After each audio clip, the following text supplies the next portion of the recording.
Muzaffarpur north Bihar की अघोषित राजधानी मुजफ्फरपुर है और बहुत चर्चित हैं, फिजिशियन के रूप में जाने जाते हैं और सामाजिक स्तर से भी जुड़े हुए हैं। और कोरोना काल में भी देखा गया है कि उसमें सेवा का आप कर रहे थे, जागरूकता भी कर रहे थे, इलाज कर रहे थे, डर नहीं रहे थे बीमारी से और उसमें बहुत चर्चित हुए। तो अभी जो इलेक्शन का समय आया है तो राजनीति में क्यों आना चाह रहे हैं? चिकित्सा क्षेत्र जो है वो मानव सेवा का क्षेत्र है, जहां हम पीड़ित लोगों की सेवा करते हैं, पर वो एक तरह से समाज सेवा भी होता है। वैद्य जो है वो समाज का एक अभिन्न अंग होता है और उसका काम सिर्फ चिकित्सा करना नहीं होता है, लोगों को चिकित्सा के प्रति, स्वास्थ्य के प्रति जागरूक करना भी होता है। तो यह प्रमुखता एक समाज सेवा है। समाज सेवा का एक विस्तार राजनीति या समाज के सुधार की बड़ी स्तर पर सुधार करने का जो क्षेत्र है वही राजनीति है। तो मेरे हिसाब से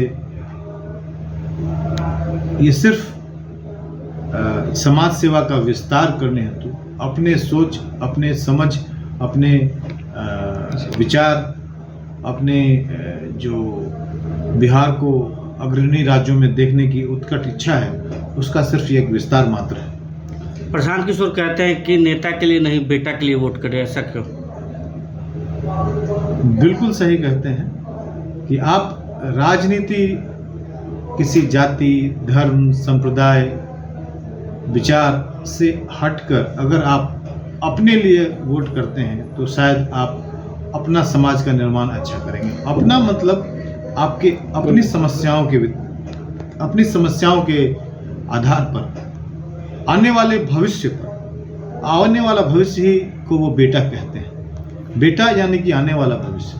अगर आप अपने भविष्य की चिंता करते हैं, अपने बेटों, अपने बेटियों की चिंता करते हैं, अगले 25-30 साल में बिहार की जो दिशा और दशा का निर्णय करने का जो आपको मौका राजनीति देता है हर 5 वर्ष में, वही तय करने के लिए प्रशांत किशोर जी बोलते हैं कि आप अपने बेटे के लिए वोट दें, अपने भविष्य के लिए वोट दें। डॉक्टर मुजफ्फरपुर में आए हैं और उसमें घोषित मतलब की जो से किए हैं, आप पर इशारा किए गए हैं, इस पर क्या कहेंगे आप? जन स्वराज पार्टी शुरू से कहती आई है कि उनकी अपनी एक चुनावी प्रक्रिया है, उस प्रक्रिया के तहत वो उम्मीदवारी तय करेंगे। तभी वो समय नहीं आया जब वो उम्मीदवारी तय हो। जब समय आएगा तो दूध का दूध और पानी का पानी होगा। जो सबसे सक्षम उम्मीदवार जन स्वराज पार्टी को लगेगा, टिकट उन्हीं को मिलेगा। Doctor A K. दास जन स्वराज को क्यों चुने? जन स्वराज के विचारों को, उनके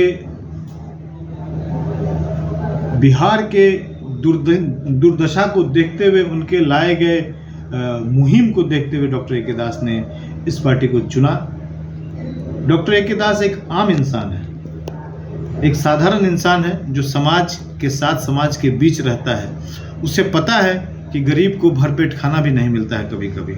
उसको पता है कि कपड़ा ढकने के लिए मरीज जो है आज भी तौलिया ओढ़ के आते हैं। उसको पता है कि जब जाड़ा होता है तो जो आप अंदर में गंजी पहनते हैं वो गरीब उसको स्वेटर के जैसा इस्तेमाल करते हैं। ये गरीबी डॉक्टर ए.के. दास को दिखती है।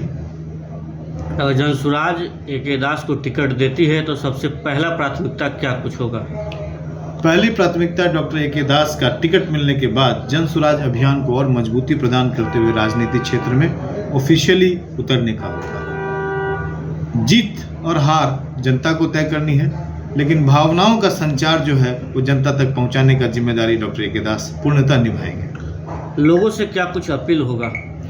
लोगों से यही अपील होगा कि आप जब भी चुने, अपने हृदय पर हाथ रखकर चुने, अपने भविष्य को देखते हुए चुने। अगले 25-30 वर्षों में आप बिहार को कहाँ देखना चाहते हैं, यह देखकर चुने।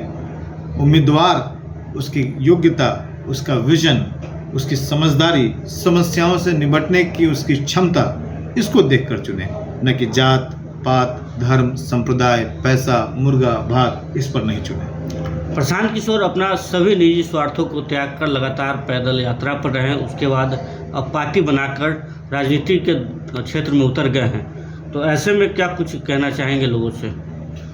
ये अकुलाहट है प्रशांत किशोर जी की। ये बेचैनी है जिसको आम जनता अब धीरे धीरे समझ रही है।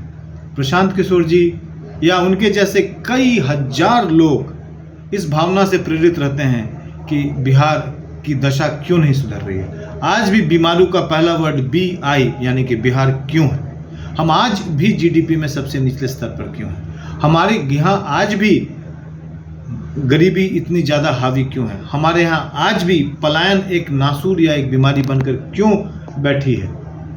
अगर प्रशांत किशोर अकुला रहे हैं, बेचैन हो रहे हैं, तो ये प्रशांत किशोर का कोई निजी स्वार्थ नहीं है। ये बिहार के प्रति उनकी जिम्मेदारी को उठाने का एक तरीका है और उनके जैसे हजारों हजार लोग उनसे जुड़े हैं और मैं भी उनमें से एक हूं जो चाहता है कि बिहार का सुधार हो, बिहार के दुर्दिन बदलें। कम से कम हम वो सपना लेकर आए कि जब हमारे बच्चे को कहीं बाहर जाकर नौकरी करने की आवश्यकता नहीं हो, हमें 10,000 और 5,000 की नौकरी के लिए माथा पर दूसरे राज्यों का मिट्टी और धान उठाने की जरूरत ना पड़े। हमारे यहाँ भी रोटी है, हम अपने बच्चों को अपनी रोटी अपने हाथ से खिलाना चाहते हैं। जन सुधार आती है तो क्या बिहार बदलेगा? जरूर बदलेगा सर। बिहार तो परिवर्तन तो संसार का नियम है और परिवर्तन तो इसी साल होगा।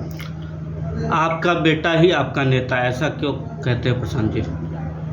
जैसा मैंने आपको पहले बताया कि नेता जो वही है जो आपके समाज के अंदर से आए, आपके समाज के अंदर जो पिसे और जो समाज को समझे, जिसको समझदारी इतनी हो कि उसके तकलीफ को समझ सके और उसकी समझदारी ऐसी भी हो कि तकलीफ को सिर्फ समझे ना बल्कि उसका निराकरण करने की क्षमता रखे।